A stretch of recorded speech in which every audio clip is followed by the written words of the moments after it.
Not too long ago, two European tourists decided to come out here to the Mojave Desert and take their Dodge Charger off-road. They got stuck off-road eventually on Black Eagle Mine Road, which is a road we are actually familiar with. And shortly after getting stuck, they tragically died. What's more tragic about this story is that when a Riverside County Sheriff's deputy eventually found their vehicle, he was able to get into their vehicle and in under a minute free their Dodge Charger out of its stuck position. Today we're going to be talking about gear acquisition syndrome and how understanding it can have a tremendous benefit for your off-roading experiences.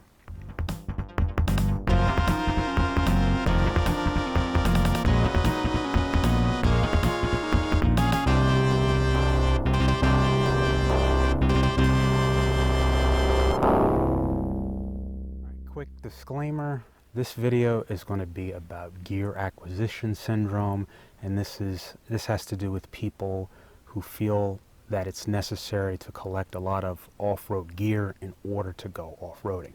Disclaimer time. This is in no way passing judgment on anybody who wants to collect gear or make their off-road vehicle look a certain way. It's not passing judgment on that. Instead, we're going to focus in more on the nuances of gear acquisition syndrome and how understanding gear acquisition syndrome can help you better handle being off-road. In general, gear or off-road gear should not come before skill. And what I mean by this is simple. At the basis of gear acquisition syndrome, which started in the musical industry, in other words, musicians essentially felt they needed to get the latest and greatest gear in order to play better.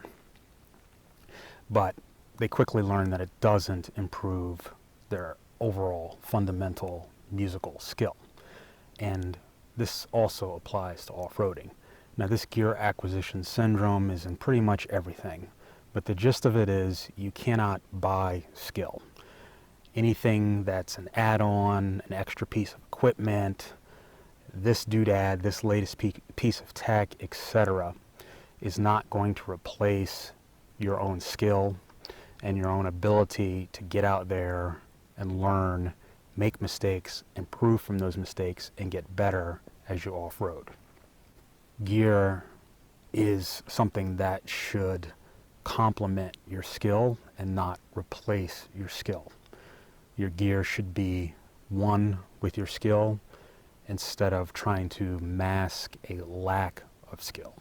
The best piece of gear that you can have off-road is right here, and that is your own head, your own brain, your own intelligence.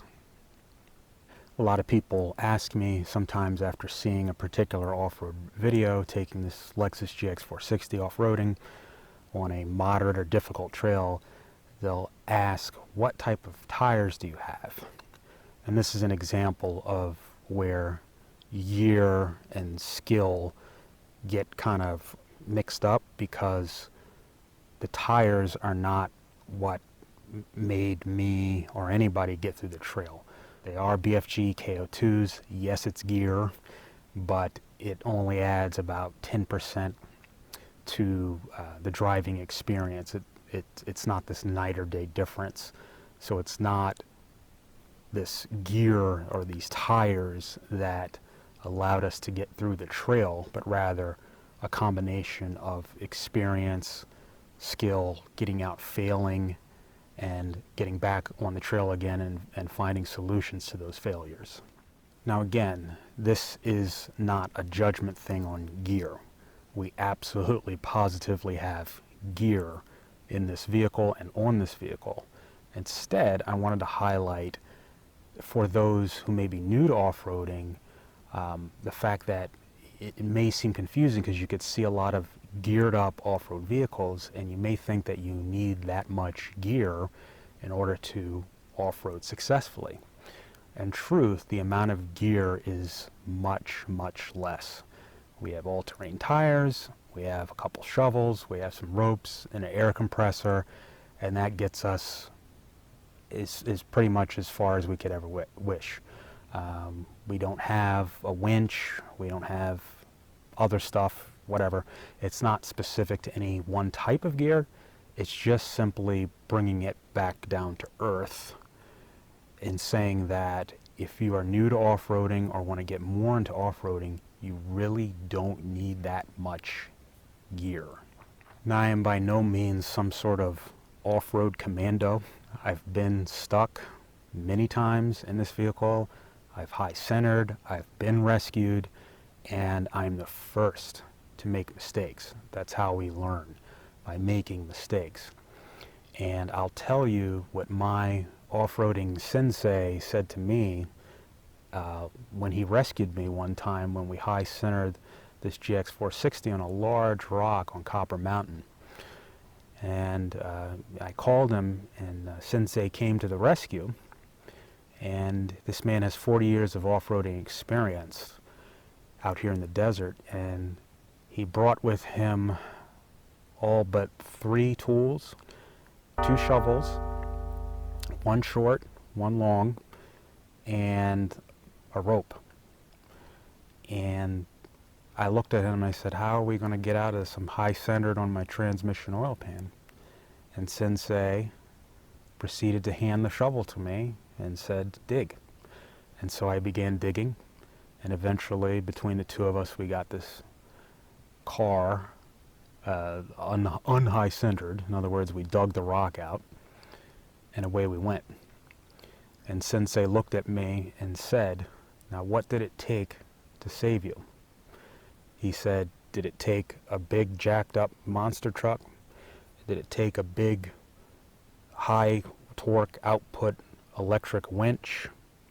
Did it take fancy pulleys and mechanisms?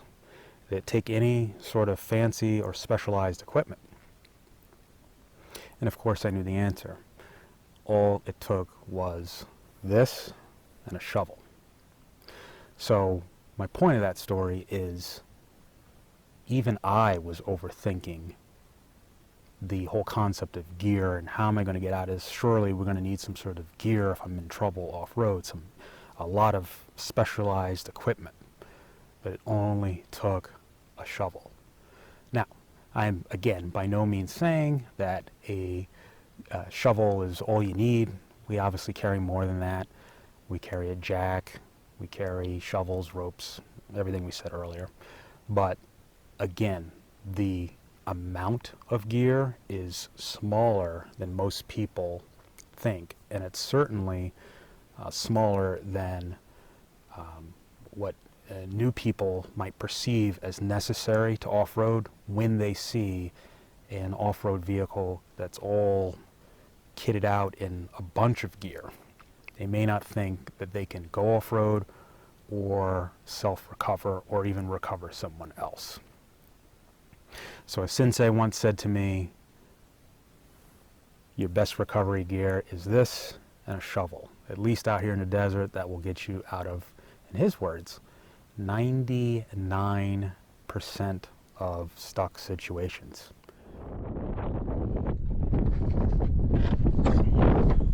Alright, what's all this crap back here? Perhaps I suffer from gear acquisition syndrome. Because as you can see, I do indeed carry gear here. Now let's start with what Sensei said is the shovel, mighty shovel. That's an air compressor, ARB air compressor for filling up tires. This is a Panasonic impact driver for zipping off the lug nuts in case you got to change a tire. And then this is ropes. So this is nothing but one of those kinetic type ropes and a normal rope. In here is a tire repair kit for flats, and in this thing is a pair of jumper cables a sledgehammer and a cold chisel for breaking up rocks. In case I gotta, in case I high center again and I gotta break up a rock, I can chisel it away. All right, so if you recall in the beginning, I mentioned the two German and Dutch tourists that came out here to the desert. They got stuck. They drove their Dodge Charger in the sand and they got stuck, and they ended up dying tragically because they left their Dodge Charger stuck in the sand, and they went and ventured out on foot to look for gear to help them out of their situation. The irony is that when they found their dead bodies miles away from the car, and the sheriff's deputy went to their car, the sheriff's deputy was able to hop in the car and in under 1 minute free it from the sand. So the best gear, as I keep babbling, is here. The sheriff's deputy's gear was his head. Whatever he did to free that car, whether it was taking the traction control off or putting it on or just being a better driver, it's that skill that allowed the deputy to free that car from the spot. Had these tourists had that as gear, then they may be alive today. Water, of course, for survival. One of those things so the car doesn't fall backwards. Another shovel. Bungee cords in case my hood flies open or the battery comes loose. Manual tire, breaker bar, and a socket to take the lug nuts off. Water, of course, because we're in the desert. And of course your stock stuff. I don't carry anything other than the stock bottle jack, which is very, very high quality. So at the risk of sounding like a broken record and babbling on and on, this is not about should you have gear, should you not have gear, do you have too much gear, do you have not enough gear. That's not what I'm saying at all. It's simply saying make your gear for you and not what anybody else says or thinks. I'm in the desert, you may be in the jungle or the forest or in somewhere snowy or something else altogether, and your gear is going to look different from my gear, it's going to look different from his gear and that person's gear and this person's gear. There's no right answer. The right answer is what works for you. Simply keep it in reality and you'll realize that, in most circumstances you're not going to need that much. We don't have a winch on this vehicle because, as you can see, there's nothing to even winch on. Now, of course, your environment may vary. This is all about simply bringing perspective to the whole gear requirement off-road in order for you to better enjoy your own off-road experience. If you found this video helpful, please remember to like and subscribe. Thank you and have a great, great day.